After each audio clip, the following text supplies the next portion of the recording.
Hello everyone, it's Kelly here. So today I just wanted to play. There is no plan, no perfect composition. I am just letting go of that need for everything to turn out quote unquote right. If you've ever found yourself overthinking your watercolor paintings, this video is for you. I'm going to share with you how I let go of perfection and just play with colors, shapes, textures, and I'll share a few thoughts along the way about why that kind of loose, messy practice is actually one of the best ways to grow as an artist. So grab your paints, a scrap of paper, and let's loosen up together. All right, you guys, I'm going to totally play this morning. I've decided my YouTube channel is going to be my playtime, and I'm just going to record things because I think as people that are just starting out painting, you think that as artists, everything's always perfect, and it's not. And if you want to watch more tutorial type things where I've practiced things, I've done things, and I'm sharing them with you, that's going to be now on my online courses. Um, but I think I'm kind of changing my tune here on YouTube and just, sharing things, playing, because I don't have to do too much for editing and it doesn't take as much time and I can still share with you guys. So I'm going to start with my Rosa Paints, my Fabriano block paper 5x7, again, small one, my practice in the mornings. This is how I warm up. I'm using my number 8 round brush by Princeton. It's a Neptune brush. I'm really loving this thing. Thank you, Mom, again, for getting this for me when I was up there in Maine over the summer. So I like to go really light with that blue sky, and I love to leave some of that white space. And again, it's just kind of fun for me. It's very loose. So I'm going to start off with a little island back there in a light purple. And I've decided I'm going to extend that out a little bit more. So I need a little bit lighter if I'm going to do a second one behind it. And so this is, again, if I had thought about this beforehand, where I had planned something or I had already painted it once and I knew what I was going to do, I probably would have started with that lighter one, let that dry, and then made the bigger island in front with a darker color. But because again, I'm on the fly thinking, oh, I think I need another one behind here. So now I'm trying to darken that up, but because it's wet, the other one's wet, you see that that bloomed, but it wasn't too bad. I think I want it a little bit darker than that. So I can also see now that I'm looking back at this, I'm going to put another island back here too. It's crooked. I have a tendency to do that a lot because I turn my paper as I'm working on it. I don't know why I do that, but one little trick, if you want to keep your islands straight, put a piece of tape down, straight piece of tape, and you can kind of work from that. But I never do that. I just kind of go with the flow. I'm going to throw some rocks down there. I never get too worried about it. So let's throw another little island in the front in some green. I was thinking like, ooh, do I want to put trees in here? No, I want to kind of keep this one more simplified. That is not how it ends up, mind you. I will tell you now, it is a loose, hot mess, and it was super fun to do. Messy is sometimes fun, and we should do more of that, more messy work. Don't worry about it. I was talking to one of my favorite people. She's also a patron, Ellen, and she's very, and I hope you don't mind me telling people this, Ellen. I don't give your last name, but she was telling me, that she really had an eye-opening experience last week when we were doing the poinsettia, because she's always very particular. She's a perfectionist and she wants it to look just like, the tutorials. And I said, I realized that when I did this as a card and I didn't have to worry about it, it was like took all the pressure off me. And she had so much fun with that one. And she laughed because she said, when you first started that poinsettia last week, I was like, oh, this is a hot mess. What is she doing? But then at the end, she's like, oh, it turned out really good. So, playtime is not a bad thing. So I'm gonna go in. I did a little bit of a light blue for the water, and now I'm going in with some really vibrant greens, kind of playing around with, again, messy look. Now it's really not too bad right now. It's very simplistic, very minimalistic. This, again, is not what it turned out to be. It does not come out minimalistic whatsoever. So I'm going to throw some other colors, other greens in here, just kind of playing around. I like the color. These colors are a little bit different, more pastel-y for me, not my norm. I'm going to go throw in some little sticks in here, some grass blades.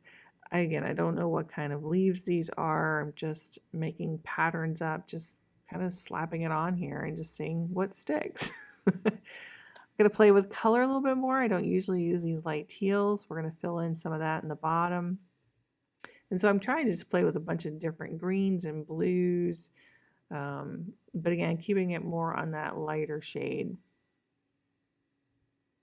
So even though these colors are different for me, I chose them because they make me happy.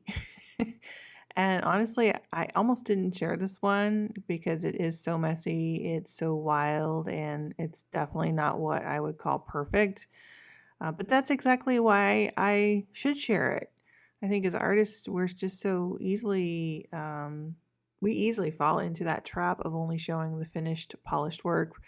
And I think those messy middle moments, the ones where the colors, bleed into something else, or they bleed too much, or the shapes get lost.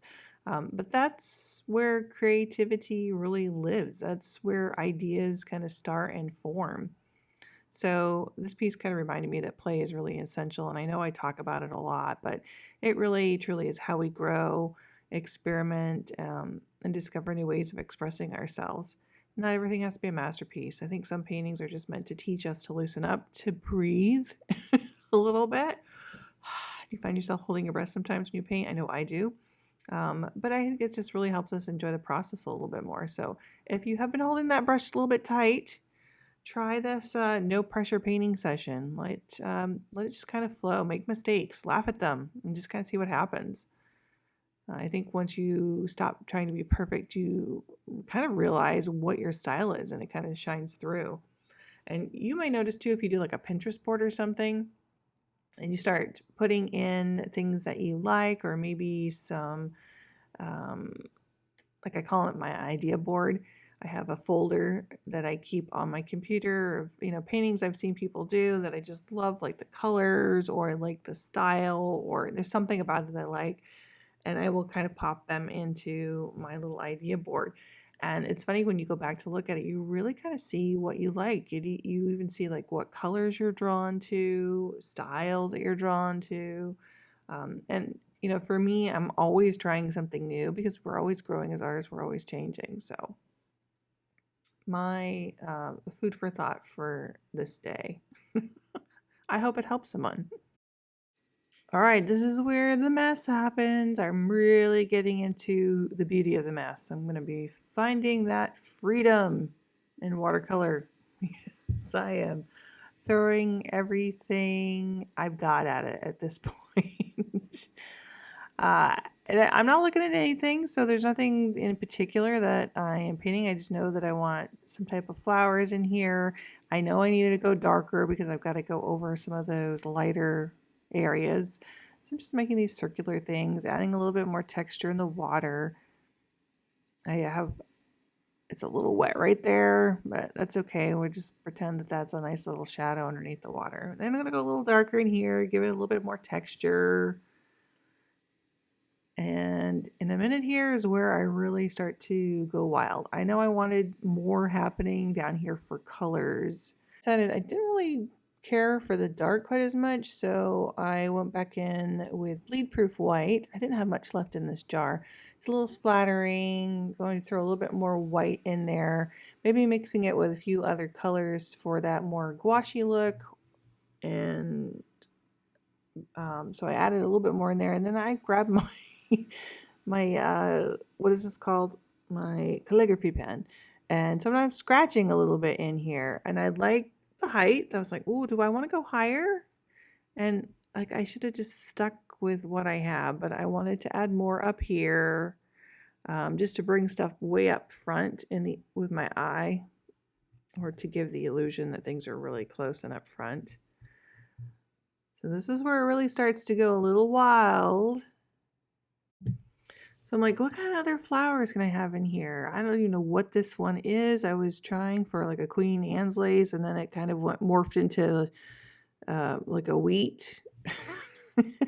And because I did not take the time to dry it, I was being lazy. I didn't want to get up and go over to my heat gun because I didn't have it plugged in next to me here.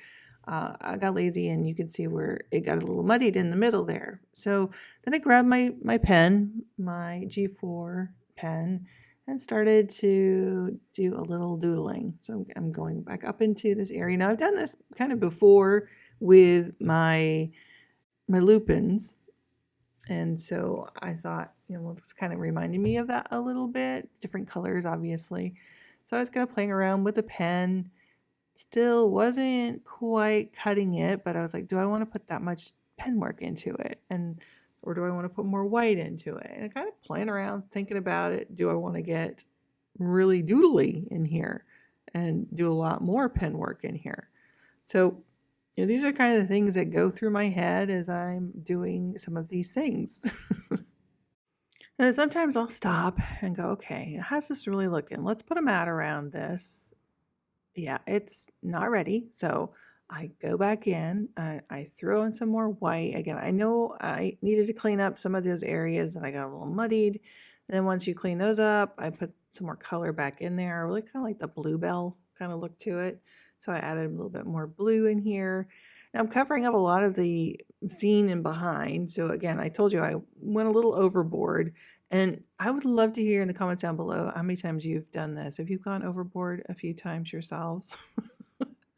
So once I got that done, I was like, okay, I just need to do a little more doodling. And this is where it was very therapeutic. I was just having a lot of fun with the doodles, and I used my G4 pen and just had a lot of fun with it and did a couple close-ups. It was kind of like one of those things, I put it aside for a little bit and then I went back in and did more doodles because I know I needed a break. I got to the little frustration part. So always a good time to step away and then just go back and do a little cleanup, which is what I did here. Thanks for watching. We'll see you guys in the next one. Bye.